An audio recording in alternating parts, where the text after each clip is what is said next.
À toutes et à tous. Je voudrais vous parler d'un sujet ce soir que je n'avais pas abordé jusqu'à présent et qui est extrêmement important, en tout cas à mon avis. Et donc, c'est les relations extérieures. C'est ce qu'on appelait au Moyen-Âge, vous savez, de mon temps, au temps des mammouths et des rhinocéros, les affaires étrangères.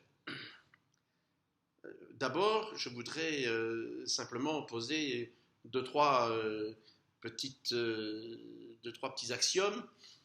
Euh, la, la relation extérieure d'un pays ne peut pas être différente de celle qui s'y trouve à l'intérieur. Je veux dire par là qu'il ne peut pas y avoir deux philosophies de pays, une pour dedans, une pour dehors. Et donc, la puissance de la relation extérieure d'un pays se mesure aussi également à la cohésion de sa philosophie qui est appliquée à l'intérieur du pays.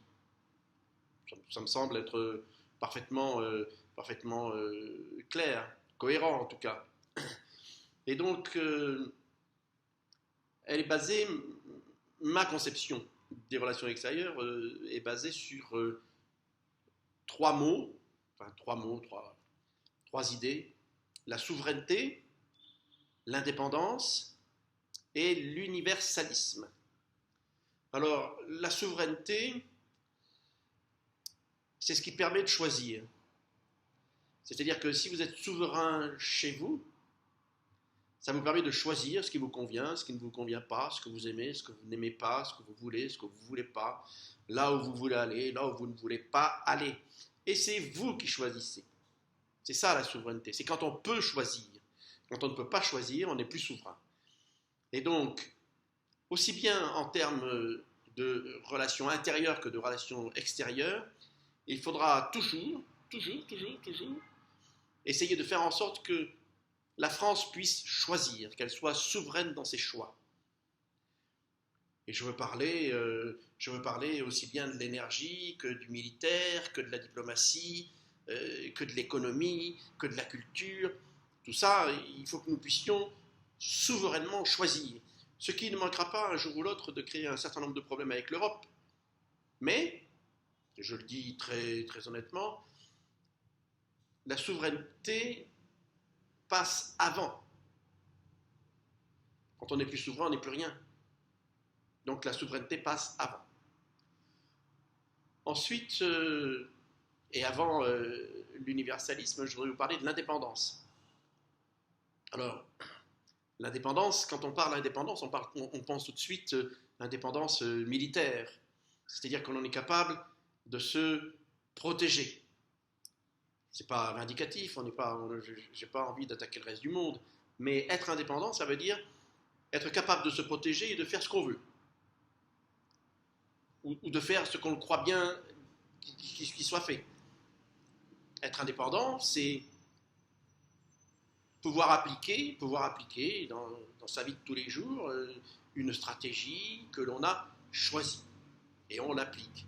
C'est-à-dire que, par exemple, je veux absolument protéger ma langue française, cette langue qui est le signe de mon appartenance à une communauté, à une nation. Eh bien, cela, il faut que je le protège. Et s'il faut que je le protège, vous voyez, je le protège par l'intelligence, je le protège par la culture, je le protège par tout un tas d'autres choses, et ça n'a rien à voir avec quelque chose de militaire. Mais n'empêche que on parle d'indépendance. L'indépendance, c'est ce qui vous permet de faire librement vos choix. C'est très important. Et enfin, l'universalisme.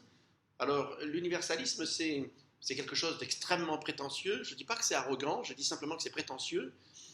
Mais la France a toujours été dans le centre du monde, parce que c'est sa place.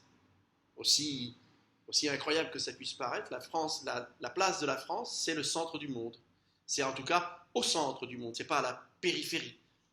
C'est une nation qui compte, même si aujourd'hui, sur le plan économique, à cause de la Covid, mais pas seulement, évidemment, pas seulement, mais sur le plan économique, la France est plutôt sur une pente descendante.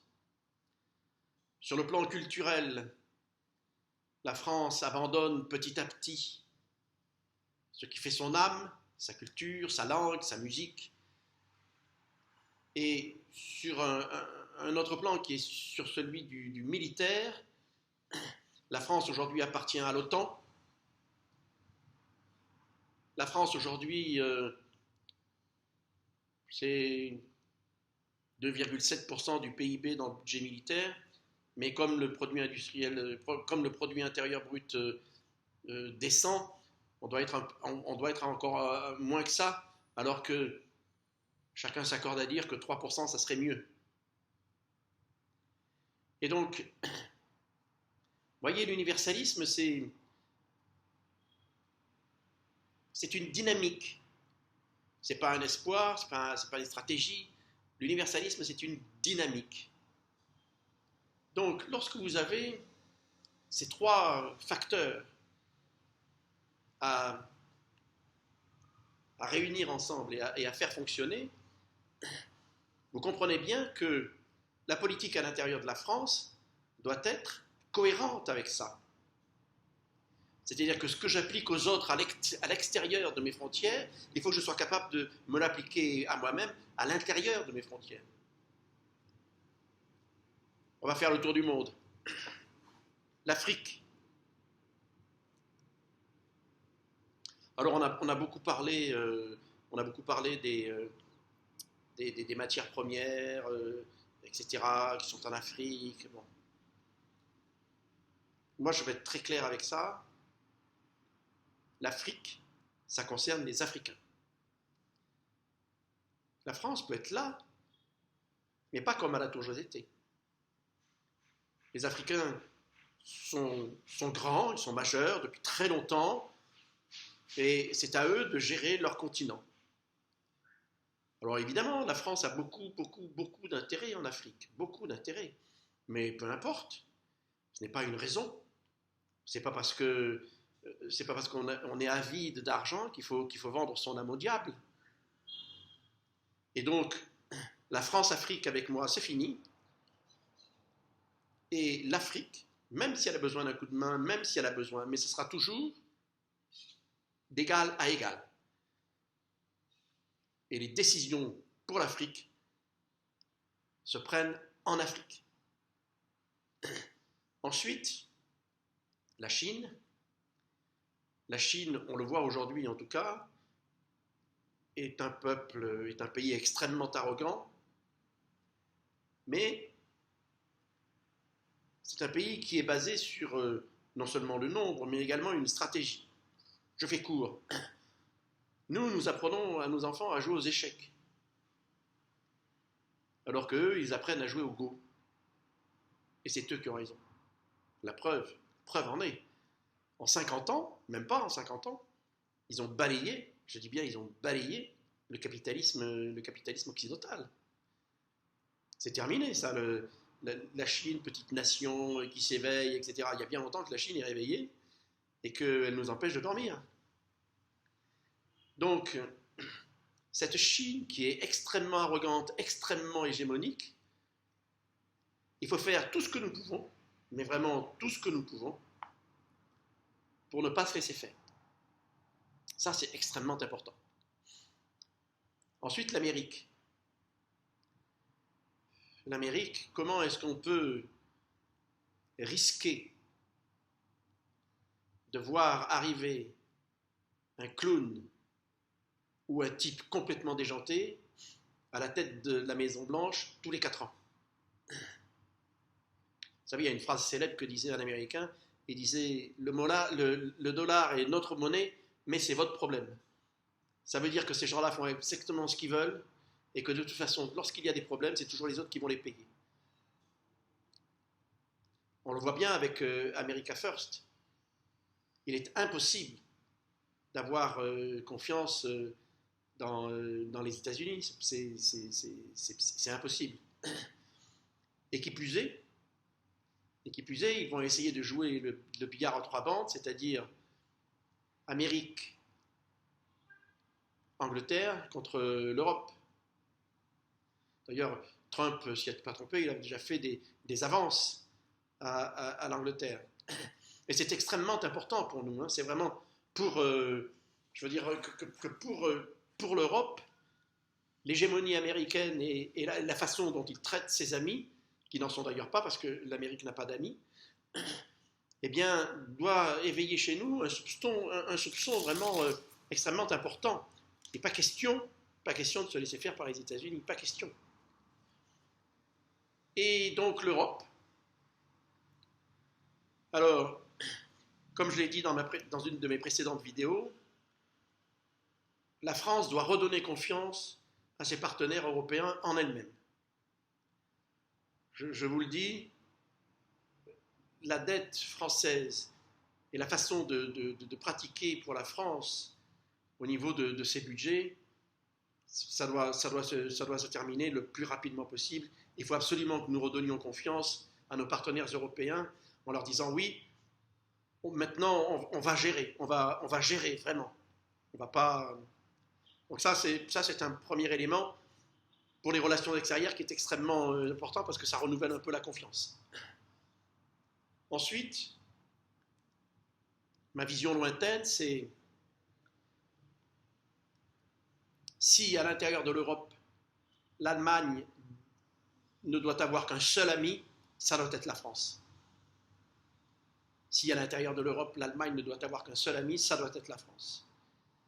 Parce que l'Allemagne, c'est le pont-levis qui va nous amener en Russie. Et qui va amener la Russie à travailler de façon plus intelligente avec nous. Ouais, il faut faire un troisième bloc. Il faut faire un troisième bloc. Enfin, en tout cas, il faut essayer. Il faut essayer. Donc, vous avez très bien compris le concept. Il est impossible de faire confiance à l'Amérique. Il est impossible de faire confiance à la Chine. Nous, tout seul, même à l'Europe de 20 ou 27 ou 27 ou 30, on est beaucoup trop faible, on est beaucoup trop petit. Et donc, il faut absolument que nous puissions nous rapprocher rapidement avec les deux grandes puissances de l'Ouest qui sont l'Allemagne et la Russie. Ensuite, je dirais qu'au niveau des relations extérieures et sur le plan militaire, je pense qu'il faut que la France sorte de l'OTAN. La France ne peut pas rester dans l'OTAN, d'abord parce qu'il y a la Turquie à l'intérieur de l'OTAN, et que s'il y a un dictateur dans lequel il est absolument impossible d'avoir confiance, c'est la Turquie. Donc, et à plus forte raison, absolument interdire à la Turquie de rentrer dans la communauté européenne. Ça, c'est pas possible non plus.